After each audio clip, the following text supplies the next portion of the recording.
बिस्मिल्लाहिर्रहमानिर्रहीम, अस्सलाम वालेकुम, वेलकम टू माय चैनल। मैं हूँ रेहाना रज़ा और आप देख रहे हैं मेरा यूट्यूब चैनल। उम्रे पे जाने का हर इंसान जो है बड़ा शौक़ रखता है, बड़ा दिल करता है, बहुत पैसे जोड़ता है। जो एक मुतवस्सित या एक ऐसे ख़ानदान से ताल्लुक़ रखता है जो माली तौर पे बहुत ज़्यादा स्ट्रॉन्ग नहीं होता, पैसे जोड़ जोड़ के वो उम्रे पे जाते हैं। और क्या ही हो कि जब पता चले कि ख़ानदान को जो है वो सर कलम होने की सज़ा दे दी जाए सऊदी गवर्नमेंट की तरफ से, तो इंसान एक वक्त को जो है उसका दिल भी कुड़ जाता है। एक वक्त को हम जैसे लोग जब ये सुनते हैं तो हमारे भी रोंगटे खड़े हो जाते हैं कि आखिर उम्रा करने वाले फैमिलीज़, वो ख़ास तौर पे पाकिस्तानियों को क्यों सर कलम किया गया, उसकी वजह क्या थी। इतनी भयानक ख़बर है, इतनी दिल गिरफ्ता ख़बर है कि इसको आपने दिल थाम के सुनना है। और वो लोग जो कि अल्लाह के घर जा रहे हैं या खुदा ने उनको आवाज़ दी है अपने घर की ज़ियारत की, तो वो लोग आज की वीडियो को लाजमन देख लें और शेयर करें उन लोगों के साथ जो कि उम्रे पे जा रहे हैं, कि वो ये गलती ना करें जो इस ख़ानदान ने गलती की और आज इनके सर कलम कर दिए गए हैं। अब तक की इतलात के मुताबिक कि इनकी जो है वो सज़ा पे अमल दरामद कर दिया गया है। अच्छा जी, ये ख़बर सऊदी अरब से आई जब पाकिस्तानी तकरीबन 15 से ज़्यादा लोग थे जो कि उम्रे पे गए थे।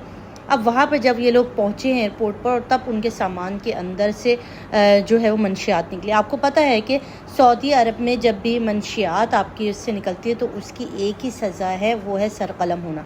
अच्छा, इसके ऊपर ना सिर्फ पाकिस्तानी गवर्नमेंट बार बार बोलती है, बल्कि इसके ऊपर बहुत ज़्यादा जब आप किसी भी ट्रैवल एजेंसी के साथ करते हैं, ट्रैवल कर रहे होते हैं, तो तब भी लोग आपको समझा रहे होते हैं कि खुदा के वास्ते किसी पे भी भरोसा मत करें, किसी से भी कोई चीज़ लेके भी मत रखें। कोई कितना भी कह दे हमारे फ़लाना रिश्तेदार को दे देना, हमारे ढमकाना को दे देना या यहाँ दे देना, तो आपने कभी भी इसके ऊपर ट्रस्ट नहीं करना और कभी भी किसी से कोई चीज़ नहीं लेनी है। यहाँ पे इस ख़ानदान से गलती ये हुई कि इन्हें किसी ने दिया कि ये मिठाइयाँ या ये टॉफ़ियाँ जो हैं आपने, हमारे एक अजीज़ आपको मिलेगा, वो उसको आपने देनी है, ये वहाँ पर तकसीम होगी तो आप ये वहाँ पर ले जाएँ। जब वो फैमिली उसको उठा लेती है, ले लेती है, और जब वो वहाँ पर एयरपोर्ट पे पहुँचती हैं और जब वहाँ पे स्कैन होता है, आपको बता दूँ कि भाई हमारी सोच बहुत छोटी है, मगर वहाँ जो काम, वहाँ जो मशीनें ना, वो बहुत ही ज़्यादा स्ट्रॉन्ग और बड़ी जदीद है। उन्होंने डिटेक्ट कर लिया कि इसके अंदर कुछ ना कुछ सामान है, और जब उसमें निकाला गया तो उसके अंदर जो है कैंडीज़ के अंदर जो है वो मंशियात को भरा गया था बड़े अच्छे तरीके से। तो उसके बाद उनको गिरफ़्तार किया और फ़ौरन वहाँ पर, तो भाई जब भी मंशियात पकड़ी जाती है तो फिल बदीन वो सोचते भी नहीं हैं, टाइम भी नहीं लेते हैं कि भाई करना क्या। उन्होंने फ़ौरन जो है ना वो सर कलम होने का हुक्म दे देते हैं। ये अभी की एक बात नहीं है, ये अभी का एक वाक़या नहीं है। इस तरह के गाय बगाए हर 3-4-6 महीने के बाद कोई ना कोई वाक़या निकलता है। आज से कुछ अरसे पहले भी एक फ़ैमिली थी जिसके साथ ऐसा हुआ था और उनके भी सर कलम कर दिए गए थे। तो आप सोचें कि क्या गुज़रती होगी उस फैमिली के ऊपर और क्या गुज़रती होगी हम जैसे लोगों के ऊपर। खुदा न खास्ता कल को अगर यही ज़्यादा बढ़ गया तो आप, हमारे तो लोग जो है ना वो थोड़े मासूम लोग हैं। हमारे लोग सब उम्रे पे जाते हैं या हज पर जाते हैं तो सोचते हैं कि हर कोई जो है वो दूध का धुला आ रहा है और हर कोई जो है यहाँ पर अल्लाह के हुजूर आ रहा है। नहीं भाई, लोग अपनी हिस्स के लिए, अपने लालच के लिए, अपना जो शैतान अंदर होता है उसको पालने के लिए वहाँ पे चोरी चकारियाँ होती हैं, वहाँ पर भी बहुत कुछ हो रहा होता है। लोगों को रहम नहीं आता कि ये जो फैमिलीज़ जा रही हैं इनका क्या होगा, या इनके बाद हमारे बाद इनके साथ इनको जो इनको सज़ा दी जाएगी।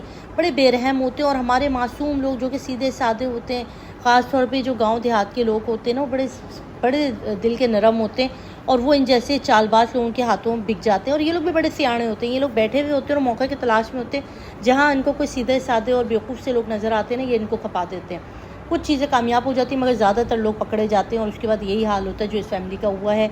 मदद की अपील भी की गई और हुकूमत की तरफ से भी अपील की गई कि भाई इनको बख्श दिया जाए, मगर क्योंकि सज़ा साबित हो गई थी और इनके सामान से निकला था, तो उसके बाद इनकी गवर्नमेंट कोई भी बात नहीं सुनती। और बारहा यही चीज़ बार बार कही जाती है कि भाई खुदारा, जब भी आप उम्रे पर या हज पर जाएं तो खुदारा किसी से भी, भले वो आपका सगा भाई क्यों नहीं है ना, किसी पे भी ट्रस्ट मत करें। कोई सामान भी मत लें खाने पीने की या कोई भी इस तरह की A to Z। बस जो अपना सामान है उसको लें और उसके अलावा कोई सामान भी ना लें। तो आपके साथ भी ये हो सकता है।